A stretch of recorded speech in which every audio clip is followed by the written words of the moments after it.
새해가 되어서도 계속 경제가 어려워져서 나라가 많이 힘든 것 같습니다.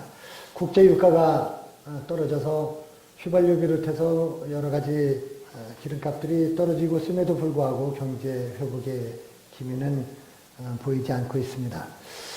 어떻게 보면 투자 의욕이 없는 것이 아니라 투자 능력이 없는 것이 아닌가 이런 걱정도 생기는데요. 지금 정부는 정치적으로는 튼튼한 것 같아요. 정당도 해산하고 국회의원 자격도 다 이렇게 뺏고 하는 그런 무소불위의 권력을 가지고 있으면서도 이 서민 경제를 살리는 거는 또 힘든 것 같습니다. 그래서 이 절대 다수의 집권 여당이 좀 정치도 이렇게 몇 안 되는 이 군소 정당도 좀 포용 잘하고 그래야 되는데, 그래서 정치 민주화도 이루고 서민 경제도 살리고 해야 되는데 걱정이 많습니다. 늘상 그런 것 같아요. 어느 시대나 정치가 참 시끄럽고, 요즘은 또 남북 관계도 많이 경색되어 있고, 금년에 또 담배값 비롯해서 무슨 공공요금이 줄줄이 다 인상이 되고 그런다 그러는데, 우리 어르신들 많이 기대했던 그 노령연금도 사실은 다 어렵게 이렇게 되어버렸죠.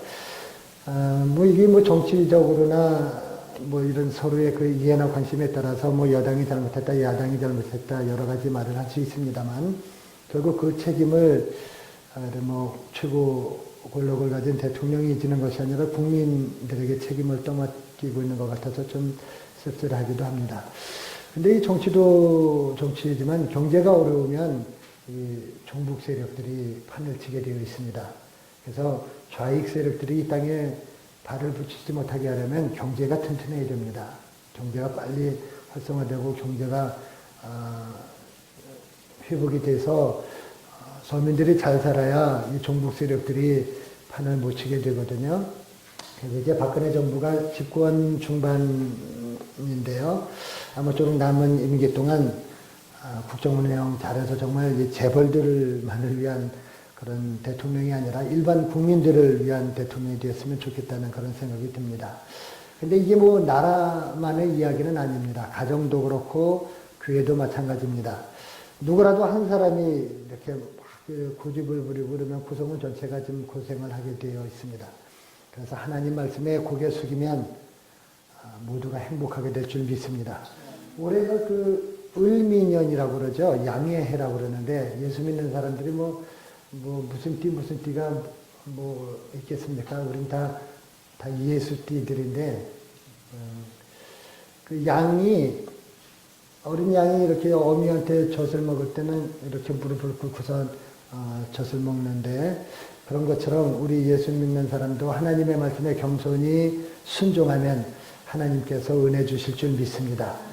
오늘 봉독해 드린 예레미야서 31장 7절에서 14절 말씀, 이 예레미야 선지자는 요시야 왕 때 시작해서 이제 유다 나라가 완전히 멸망하는 시드기야 왕까지 한 50여 년 활동했던 선지자입니다. 예레미야 선지자로 부르심을 받은 것이 예레미야 1장에 기록이 되어 있습니다. 사실 예레미야는 선지자가 되려고 꿈도 꾸지 않았었습니다. 그런데 하나님께서 예레미야를 엄마 뱃속에 있을 때부터 너는 내 것이다. 내가 너를 지명해서 불렀다. 라고 선지자로 이제 세워놓으셨죠. 근데 예레미야는 하나님의 부르심을 받고서 극구 사양을 했습니다. 너무너무 제가 슬픕니다. 하나님 보세요. 저는 어린아이입니다. 말도 서투고요. 말주변도 없습니다. 그렇게 이야기를 합니다. 근데 사실 예레미야가 말 못하는 벙어리가 아니었습니다. 예레미야가 50여 년 선지자로 그렇게 멋지게 사역을 하는 것을 보면은 예레미야는 정말 능력이 많은 선지자였던 것이 분명합니다. 그럼에도 불구하고 하나님의 말씀 앞에서는 늘 두렵고 떨리기 때문에 내가 하나님의 말씀을 감당할 수 없습니다. 내가 하나님의 말씀을 전하는 선지자로 내가 사명을 감당한다는 것이 너무너무 책임도 크고 두렵습니다. 그래서 못하겠다고 했던 거죠. 그리고서 예레미야가 나중에 선지자로 부르심을 받고 하나님의 말씀을 전할 때는 정말 하나님의 말씀만 전했습니다. 나는 말할 줄 모르는 어린아이이기 때문에 내 말은 한마디도 하지 않겠습니다. 오직 하나님께서 말씀하시옵소서. 하나님의 말씀만 전하겠습니다. 이것이 예레미야 선지자의 기본적인 자세였습니다. 그래서 오늘 본문 말씀에도 보면은 7절부터 14절인데요. 7절 말씀 처음에 이렇게 시작이 됩니다. 여호와께서 이와 같이 말씀하시니라. 14절 제일 끝날 때도 여호와의 말씀이니라. 이렇게 끝이 납니다. 그래서 하나님의 말씀을 전할 때는 정말 조심해야 됩니다. 내 말은 삼가고 하나님의 말씀만 전하려고 해야 되는데, 이 설교라고 하는 것이 또 하나님의 말씀을 전하는데 일단은 들어야 되니까 잘 듣게 하기 위해서 또 재미있게 해야 할 때가 있습니다. 뭐 재미없으면 다 졸거나 지루하면 다 자니까 재미있게 전하려다 보니까 결국 무슨 설교가 코미디처럼 이렇게 돼버리는 경우도 가끔 있는데, 뭐 설교하면서 하나님의 말씀을 전하면서 뭐 꼭 그렇다는 것은 아니요. 뭐 이렇게 얘기해서는 좀 곤란할 것 같아요. 여호와께서 이와 같이 말씀하시니라. 이것이 중요합니다. 여호와께서 이와 같이 말씀하시니라. 이것은 하나님의 말씀이다는 거죠. 지금 이렇게 나라가 어렵고 경제에 흔들리고 여야가 뭐 진흙구덩이에서 서로 싸우고 뒹굴고 그래도 너희는 나가서 기뻐 외치라. 너희는 전파하면서 찬양하며 말하라. 그리고 엎드려서 기도해라. 뭐라고 기도해야 되느냐? 여호와여 주의 백성 이스라엘의 남은 자를 구원하소서. 이것이 우리의 기도 제목인 줄 믿습니다. 2015년 한 해 동안에는 여호와여 주의 이 백성 이스라엘의 남은 자를 구원하소서. 아직까지 하나님을 알지 못하고 아직까지 이렇게 어려움에 빠져 있는 하나님의 백성 이스라엘의 이 남은 자를 구원하소서. 그렇게 기도하시기 바랍니다. 이 예레미야가 하나님의 말씀을 받아서 앞으로 유다 왕국이 멸망할 것이라고 예언했습니다. 그리고 예레미야가 보는 눈앞에서 예레미야 죽기 전에 그 말씀 예언한 그대로 이스라엘 그 유다 나라가 멸망해서 그 자기의 예언이 그대로 다 이루어지는 것을 자기 눈으로 다 보았습니다. 그래서 하나님의 말씀이 두렵고 떨리는 겁니다. 예루살렘 성전이 무너지고 예루살렘 성벽은 다 헐어지고 예루살렘은 다 불타고 살아있던 주민들은 다 바벨론으로 끌려가게 되고, 이 정치적으로나 또 경제적으로나 유다 왕국은 예레미야 선지자가 이 예언을 한 그 후 몇십 년 되지 않아서 완전히 다 끝나버릴 거라는 그런 예언을 한 것입니다. 그러면서 예레미야는 하나님께서 주신 말씀으로 백성들에게 선포하기를 너희는 기도하라는 겁니다. 여호와여 주의 백성 이스라엘의 남은 자를 구원하소서. 그렇게 기도하라는 겁니다. 너희는 사방팔방 돌아다니면서 이 말씀을 전파하며 찬양하며 말하라. 나라와 민족을 위해서 하나님 앞에 기도해라. 우거지상으로 있지 말고 얼굴 활짝 펴고 나가서 기뻐 외쳐라. 할렐루야. 네, 한번 따라해 봅시다. 여호와여 주의 백성 이스라엘의 남은 자를 구원하소서. 다시 한번 합시다. 여호와여 주의 백성 이스라엘의 남은 자를 구원하소서. 아멘. 예레미야 33장 3절 말씀 보면 너는 내게 부르짖으라. 내가 네게 응답하겠고 네가 알지 못하는 크고 비밀한 일을 네게 보이리라 말씀했습니다. 하나님께 부르짖으면 하나님께서 반드시 우리의 기도를 듣고 응답하시는 줄 믿습니다. 그래 나가서 부르짖어서 기도하라는 거예요. 8절 말씀을 한번 보실까요? 보라 나는 그들을 북쪽 땅에서 인도하며 땅 끝에서부터 모으리라. 그들 중에는 맹인과 다리 저는 자들과 또 잉태한 여인과 해산하는 여인이 함께 있으며 큰 무리를 이루어 이곳으로 돌아오리라. 이것은 회복에 대한 말씀입니다. 유다 백성이 장차 바벨론의 멸망을 당할 것인데 그 가운데서 너희가 70년 포로 생활, 바벨론 포로 생활을 다 끝나게 되면 내가 너희를 다시 회복시켜서 영원히 너희가 망하게 하는 것이 아니라 다시 살게 하겠고, 너희가 회개하고 내게 부르짖으면 내가 구원해 주리라. 할렐루야. 하나님의 구원의 약속의 말씀인 줄 믿습니다. 그래서 우리가 늘 그렇게 기도해야 됩니다. 우리가 찬송 부르잖아요. 어서 돌아오, 어서 돌아마노, 채찍 맞아 아파도 주님의 손으로 때리시고 어루만져 위로해 주시는 우리 주의 넓은 품으로 어서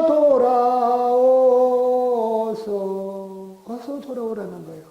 우리 주님이 날마다 우리를 기다리는데 밤마다 문 열어놓고 마음 졸이시면서 나간 자식 돌아오기만을 기다리고 계시는데 밤새워서 어서 돌아만 와라.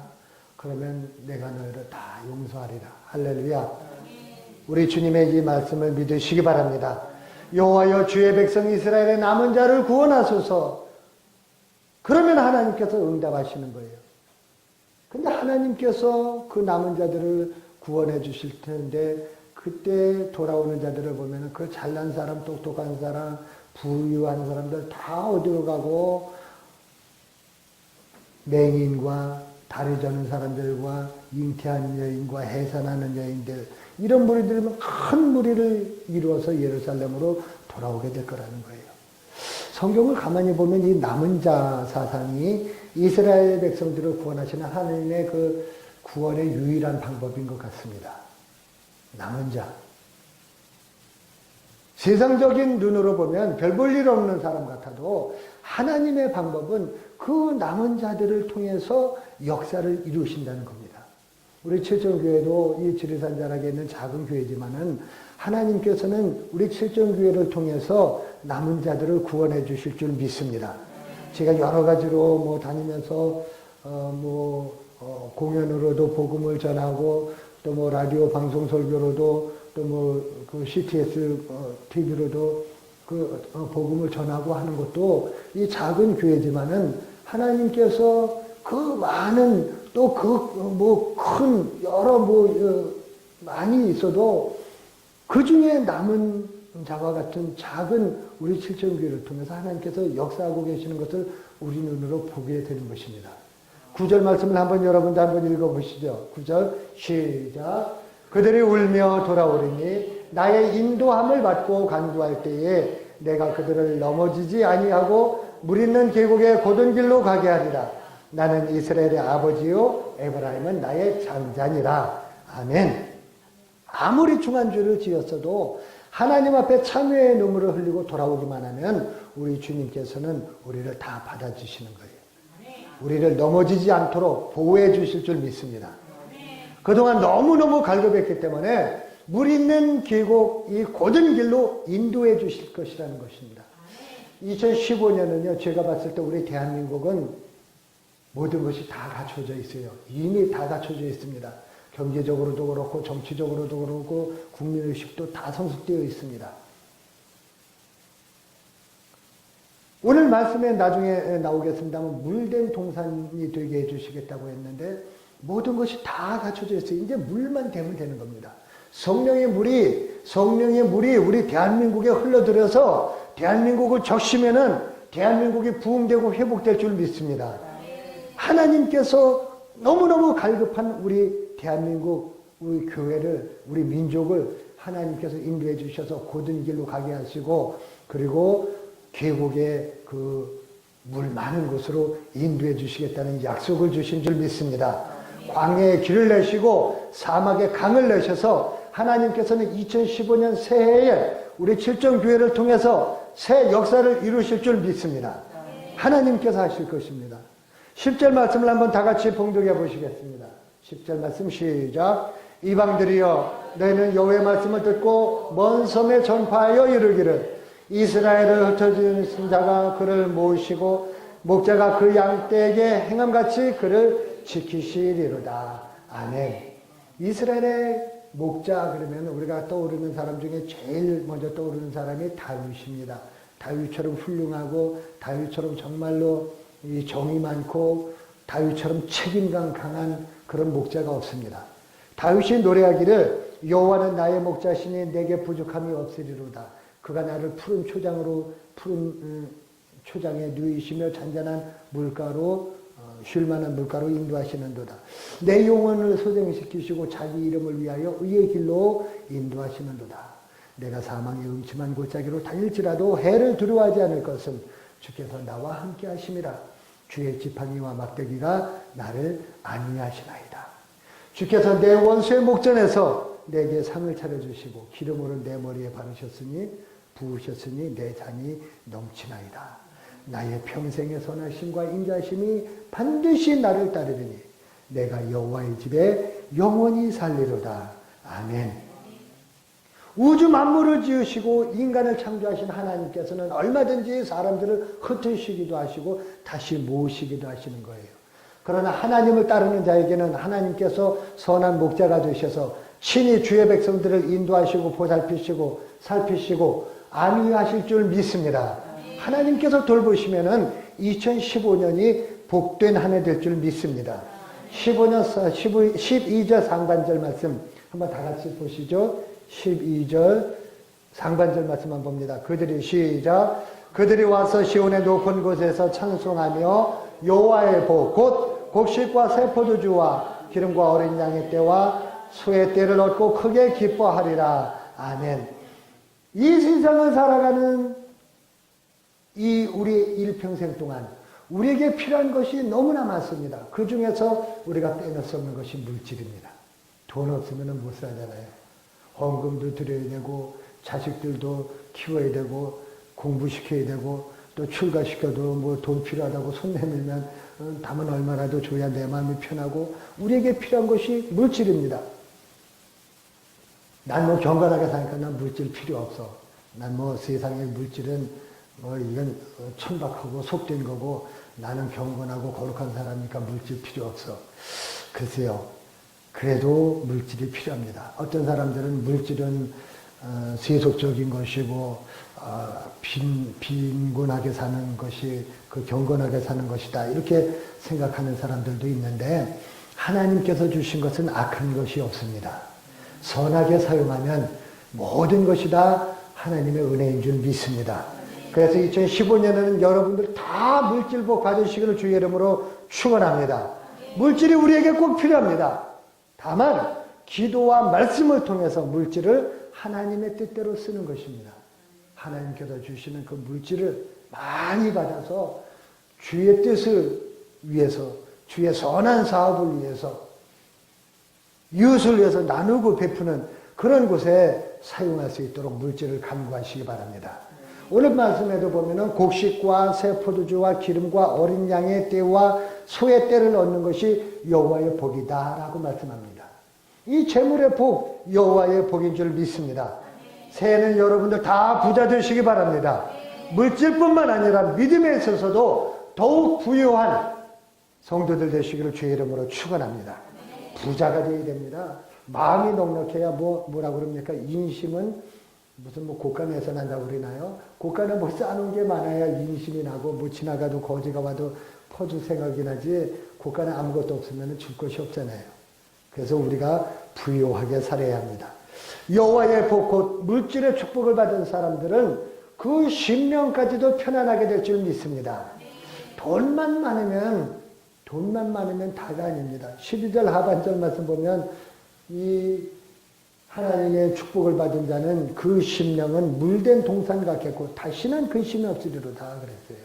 재물을 그냥 잔뜩 쌓아놓고 사는 사람도 재물은 많은데 뭐 진짜 그 자꾸 이 얘기해서 그쪽 사람들한테 죄송합니다만 그 큰 비행기 회사 가진 사람 있잖아요. 뭐 거긴 아들이 없는가 보죠. 그러니까 뭐 딸들한테 이렇게 그냥 다 높은 지위를 줘서 그렇게 잘 하고 사는데 그 큰 재산을 갖고도 행복하지 못한 것을 봅니다. 돈 많고 마음 편한 사람이 드문 것 같아요. 재산 많은 사람들 보면은 형제간의 우애 별로 안 좋습니다. 재산 때문에 싸우고 상속 때문에 싸우고 심지어 재산 때문에 부모까지 죽이는 사람이 있지 않습니까? 그래서 여러분들 어떻게 하면 로또 복권 한번 당첨되면 내가 교회 헌금도 왕창 많이 오고 그럴 텐데 로또 복권 너무 좋아하지 마세요. 로또 복권 된 사람들 보면은 다 그냥 술에 빠지고 도박에 빠지고 멍뚱한 데 미쳐버리고 정말 하나님께서 주시는 복은 곡식과 새포도주와 어린 양의 떼와 소떼를 얻고서 그 심령이 물된 동산 같은 사람입니다. 아무리 그냥 재산이 많아도 그 심령이 피폐하면, 기쁨을 누리지 못하면 아무 소용없습니다. 여러분들 기뻐하시기 바랍니다. 항상 기뻐하라, 쉬지 말고 기도하라, 범사에 감사하라. 이는 그리스도 예수 안에서 너희에게 주시는 하나님의 뜻이니라. 기뻐하면서 사는 것이 최고인 줄 믿습니다. 그래서 너희는 마음에 근심하지 말라. 하나님을 믿으니 또 나를 믿으라. 심령이 기뻐하는 사람들, 물된 동산 같은 심령인 줄 믿습니다. 2015년에는 물질의 복도 받고 마음의 평안을 누리는 그 복을 꼭 받으시기를 주의 이름으로 축원합니다. 마음이 평안해야 됩니다. 그때의 처녀는 춤추며 즐거워하겠고 청년과 노인은 함께 즐거워하리니 내가 그들의 슬픔을 돌려서 즐겁게 하며 그들을 위로하여 그들의 근심으로부터 기쁨을 얻게 할 것임이라. 얼마나 신나는 말씀입니까? 아가씨들은 춤을 추게 되고요. 총각과 노인들은 함께 즐거워한다는 겁니다. 국가도 그렇고 또 교회도 그렇고 몇몇 사람만 행복해서는 안 됩니다. 다 행복한 나라. 부자도 행복하고 가난한 사람도 행복하고 백성도 행복하고 대통령도 행복하고 회사를 경영하는 사장도 행복하고 거기에 일하는 근로자들도 행복하고 모두가 즐겁고 행복한 나라. 그런 나라가 좋은 나라인 줄 믿습니다. 근데 기뻐서 기쁜 것이 아니라 슬픔 가운데 있으면서도 기뻐하는 그것이 진정한 기쁨인 줄 믿습니다. 너희들의 그 근심으로부터 해방이 돼서 근심도 잊어버리면서 하나님의 은혜로 기뻐할 수 있다면 그것이 진정한 기쁨인 줄 믿습니다. 은혜를 받은 사람은요, 우리의 삶이 다 그렇잖아요. 아니, 너나 할 것 없이 다 어렵지, 작년도 어렵고, 금년도 어렵고, 언젠가는 또 좋은 날이 있겠습니다만은 다 어렵죠. 그런데 그 어려운 가운데서도 감사하고 행복한 사람, 기뻐하는 사람, 그것이 진정한 하나님의 축복인 줄 믿습니다. 마지막 14절 말씀 한번 다 같이 봉독합니다. 시작. 내가 기름으로 제사장들의 마음을 흡족하게 하며 복으로 내 백성을 만족하게 하리라. 여호와의 말씀이니라. 아멘. 레위기 7장 34절 말씀 보면은 내가 이스라엘 자손들에게 화목제물을 주는데 그것을 이제 그 흔든 제사를 드릴 때 이렇게 흔들어서 요제로 드린단 말이에요. 흔든 가슴과 또 이렇게 거제라고 그래서 이렇게 제사장이 들어서 드리는 제사가 있습니다. 거제인데 이렇게 든 그 뒷다리를 가져다가 나중에 제사장 아론과 그의 자손에게 주었나니 이는 이스라엘 자손에게 받을 영원한 소득이니라 그랬습니다. 여러분들이 하나님 앞에 헌금도 하고 열심히 교회를 섬기잖아요. 그러면 하나님께서 그것을 하나님이 무슨 배가 고파서 여러분들 가져다 주는 것으로 잡수지 않으시잖아요. 하나님은 영이시고 모든 것이 다 하나님의 것인데 뭐가 부족하거나 뭐가 갖고 싶어서 갖고 와라 다오 하시겠습니까? 하나님께서 기뻐하시고 영광을 받으시고 그것을 통해서 제사장들의 생활을, 제사장들의 삶을 누리게 하시는 거예요. 우리 칠정교회도 마찬가지입니다. 우리 칠정교회 작은 시골 교회지만 저도 이제 금년에 이제 13년째 목회를 하고 있는데 하나님의 은혜로 얼마나 감사하면서 하나님의 은혜를 날마다 이렇게 느끼는지 몰라요. 우리 교회도 김장 안 한 지가 벌써 한 10년이 넘은 것 같아요. 그래도 한 번도 김장 안 해도 집사님 한 통씩 갖다 주는 것만 해도 그냥 먹고 남고, 그냥 어떤 집사님은 쌀도 갖다 주시고, 교회 안 다녀도 동네 사람이 또 쌀 갖다 주는 사람도 있고, 그냥 그때그때마다 하나님께서 주셔서, 이게 하나님께서 제사장에게 하나님께서 좋은 것으로 먹이시고 안심하고 목회할 수 있도록 하나님께서 은혜를 주시는 것을 저는 늘 체험을 합니다. 그래서 우리 교회 송이를 따로 안 해도 한 번도 쌀 떨어진 적도 없고 야, 정말 내가 기름으로 제사장들의 마음을 흡족하게 하며 라는 이 말씀이 이 목회자에게 주시는 축복의 말씀이구나 하는 것을 깨닫게 됩니다. 그저 무슨 긴축하고 그런 의미도 있습니다만은 그냥 어떤 연봉이라고 그래서 전기세, 전화세, 수도세, 도서비 다 묶어서 그냥 그렇게 하는 그런 교회들도 있는데 우리 칠정교회는 작은 교회지만 그래도 여러분들이 정성껏 그렇게 섬겨주시는 것에 저는 너무너무 감사하고 하나님 앞에 감사하면서 야, 이게 나에게도 복이지만은 우리 교회도 복이고 성도들의 복이구나 그렇게 깨닫고 감사하고 있습니다. 정말 하나님께서 목회자는 목양이라고 그러거든요. 양을 돌보는 목회인데 그게 목양입니다. 하나님의 백성, 하나님의 양들을 잘 돌보면 하나님의 백성들이 거기서 그 양들이 살을 찌고 그 양들이 털을 길러서 깎게 되고 그러면 그 털로 옷을 입을 수 있고 그 양들이 살이 토실토실 쪄서 젖을 잘 내면 그 젖을 먹고 이것이 목자가 또 누릴 수 있는 행복입니다. 그래서 14절 말씀을 계속해서 보면 내가 기름으로 제사장들의 마음을 흡족하게 하며 내 복으로 내 백성을 만족하게 하리라 그렇게 말씀을 하는데 하나님께서 주시는 복은 제사장에게만 복을 주시는 것이 아니라 그 백성들에게도 만족하게 해주신다고 말씀하셨습니다. 하나님께서 주시는 교회에 주시는 복인 줄 믿습니다. 교회인도 잘 되고 목회자도 행복하고 그것이 좋은 교회입니다. 오늘도 이제 예배 끝나면은 공동의회가 있어서 예결산을 이제 심의하게 될 텐데 우리 금방 한 5분 10분 만에 금방 끝나고 규모가 얼마 되지 않습니다만 그렇게 금방 끝나지만은 그렇게 여러분들이 뜻을 모아서 그저 감사하게 받아주시고 그것이 행복한 교회인 줄 믿습니다. 아무쪼록 금년 한 해도 우리는 그저 하나님의 말씀을 힘써 전하고 우리가 하나님께로 받아 누리는 그 복을 마음껏 누리고 우리의 심령이 물된 동산이 되어서 나가서 그냥 기뻐 외치고 하나님께서 제사장에게 주는 그 복을 보면서 여러분들 마음이 기쁘고 행복하면은 그것이 최고의 복인 줄 믿습니다.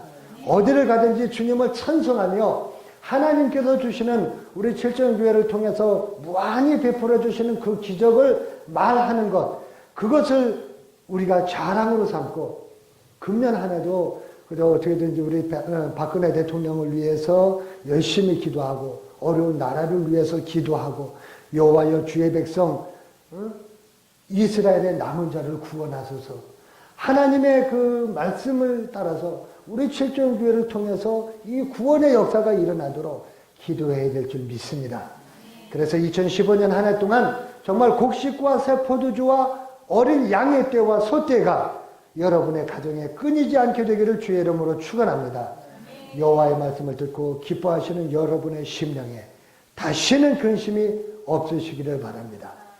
남들 다 어렵다고 해도 우리 칠정교회 성도님들 가정은 정말 하나님의 은혜를 받아서 물질의 복도 누리고 또 심령의 복도 누리셔서 하나님께 영광을 돌리시고 자녀도 잘 되고 직장도 잘 되고 우리가 경영하는 모든 사업들 농사 짓는 것도 다 잘 되는 2015년 한 해가 되시기를 주의 이름으로 축원합니다. 기도하겠습니다. 하나님 아버지 은혜를 감사합니다. 2015년 새해가 밝았고 이제 나흘이 지났습니다. 하나님 2015년 한 해는 정말 물된 동산과 같은 하나님의 은혜를 받은 주의 백성들의 심령이 정말로 따뜻하고 포근한 한 해가 될 수 있도록 도와주시옵소서. 예수님의 이름으로 기도하옵나이다. 아멘.